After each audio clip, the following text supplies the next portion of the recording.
Oi, pessoal! Hoje eu estou aqui para conversar com vocês sobre um mito que você encontra na obra de Platão, chamado o Anel de Giges. Esse mito, né, essa história está contada aqui na República de Platão, no livro 2, bem no iniciozinho da obra, onde eles estão falando sobre a justiça, se ela vale a pena, se ela não vale, por que tantas pessoas não querem ser justas, por que algumas são justas. Eles estão discutindo as diversas formas com que as pessoas veem a justiça, mesmo antes de ter chegado à conclusão do que é a justiça, né? Porque essa conclusão vai ser só lá no final da obra, é onde ele vai fechar a ideia do que é justiça de fato, que é um dos temas centrais da República. Aqui eles estão discutindo se vale a pena, se não vale, o que as pessoas acham, o que as pessoas falam, tipo assim, qual é o senso comum sobre esse assunto, né? E aí chega um, né, porque sempre tem um que gosta de pôr lenha na fogueira, vira e fala assim, ó, esse negócio de justiça não serve para muita coisa não, as pessoas só são justas porque elas têm medo das consequências. Se houvesse uma forma das pessoas fazerem o que elas quiserem e não serem pegas, eu falo, ninguém ia querer ser justo. É uma boa colocação, conheço muita gente que pensa parecido, você não conhece não? E aí eles vão falar, bem, então vou te contar uma história, né, que me contaram, que fala de Giges. E aí eu vou ler, pedir licença aqui para ler o iniciozinho aqui para vocês, certo? Que é quando ele encontra justamente o anel. Ele põe assim, ó. Narra a história que ele era um pastor e houve uma tempestade torrencial. Um terremoto fendeu o solo e criou um abismo no lugar no qual ele cuidava de seu rebanho. Ao contemplá-lo, contam, ficou perplexo, mas adentrou o abismo, onde se deparou com muitas maravilhas. Prossegue a narrativa. Inclusive um cavalo oco de bronze, no qual havia aberturas semelhantes a janelas, pelas quais ele olhou, vendo no interior um cadáver. Então tem um cadáver, uma pessoa morta lá dentro, que parecia ter proporções superiores às de uma pessoa. O corpo estava nu e havia nele um anel de ouro em um dos dedos de uma das mãos. Ele apoderou-se do anel e saiu dali. Gente, essas histórias têm umas coisas, né? Você tem um abismo, abre uma fenda, a pessoa entra, encontra uma pessoa, né, um cadáver, e ele pega o anel. Eu tinha corrido, eu tinha ido embora, certo? Mas ele não, curioso, né, entra, vai ver o que é tal, e ainda pega o anel para ele. Gente, minha tia-avó, oh querida, ela ia dizer que isso dá azar. Não faça isso não, minha filha. Você vê um anel, né, no dedo ali de um cadáver, não mexa. Mas Giges mexeu. Giges foi, pegou o anel e ó, saiu com o anel na mão. Aí, quando ele chega lá no local, na cidade, né, e as pessoas se reúnem para falar das questões da cidade e tal, ele dá uma batidinha no anel assim e o anel vira. Tipo assim, vira, né, a partezinha de fora vem para dentro assim. E aí as pessoas começam a falar como se ele não estivesse lá. Aí Giges, olha, o que aconteceu? Aí ele olha, ele percebe que trocou o anel. Aí ele vira o negocinho para fora de novo. Aí as pessoas, ei Giges, tudo bom? Chegou agora e tal. Ele, ué. Aí ele faz outro teste, né? Ele pega o anel, vira assim para dentro, aí ele fica invisível. Aí ninguém vê ele. Aí ele vira o anel, todo mundo vê ele de novo. Aí ele percebe então que o anel é capaz de torná-lo invisível. Aí, o que você faria, hein? O que você faria se você tivesse um anel desse? O Giges, ele tem uma ideia brilhante, que é o argumento, né, da pessoa, de que as pessoas só fazem porque elas têm medo das coisas que vão acontecer. Sabendo que ele se torna invisível, ele consegue entrar nos aposentos do rei, mata o rei e toma o lugar dele. Qual é a moral da história? Giges era um bom pastor, considerado uma pessoa honesta, enquanto ele sofria as consequências das coisas que ele fazia.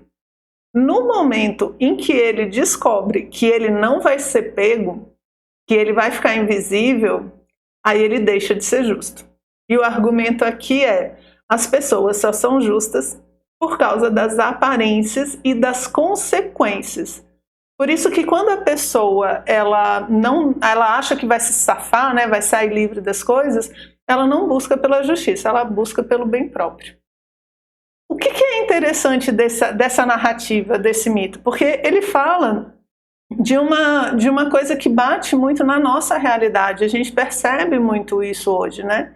De que a gente imagina que se a gente for fazer a pessoa sofrer, ou se a gente for dar muitas consequências, digamos assim, as pessoas vão se comportar corretamente. Tudo bem, elas podem até se comportar corretamente, mas elas não crescem como seres humanos, porque elas não estão fazendo as coisas por uma noção de justiça. Elas estão fazendo por coerção. E nenhuma virtude, e aí olha, todos os filósofos clássicos vão falar sobre isso, nenhuma virtude pode ser desenvolvida de maneira inconsciente. Então, enquanto você é uma pessoa que se comporta bem, faz as coisas certinhas, porque você tem medo de ser preso, você tem medo de receber uma reprimenda, você tem medo de perder o carinho ou a atenção de alguém, ou você faz porque você acha que vai ficar bem na fita e vai ganhar alguma coisa por conta disso, então vou fazer cara de bonzinho. Enquanto você está fazendo essas coisas, você nunca vai estar crescendo, você nunca vai estar desenvolvendo virtudes de fato. Porque a virtude ela precisa ser consciente, enquanto houver uma decisão livre. E quando a gente faz por interesse, não é uma decisão livre. Então, na verdade, você não está desenvolvendo a virtude. Virtude não tem test drive. Virtude ou você é ou você não é. Não dá para testar para ver se funciona.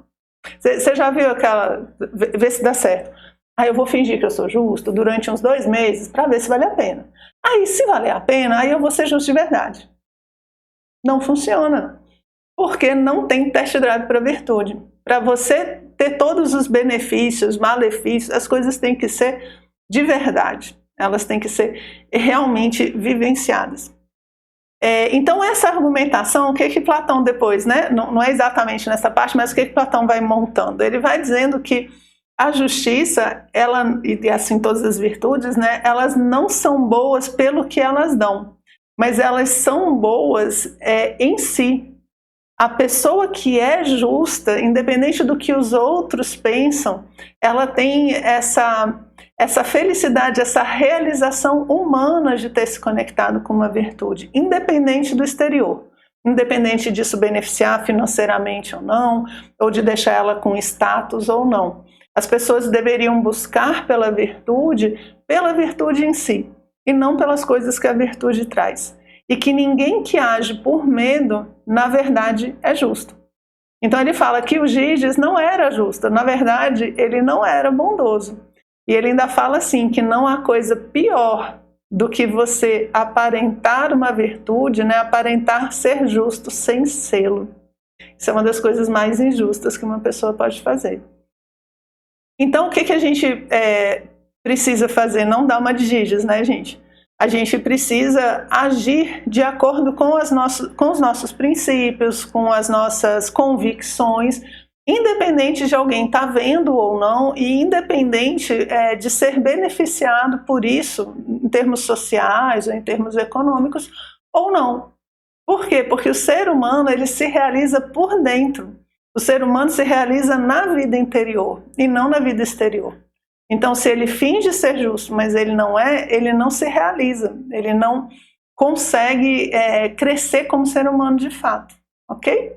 Então, esse é um dos mitos que a gente tem na obra de Platão e que traz esse questionamento e essa resposta, né?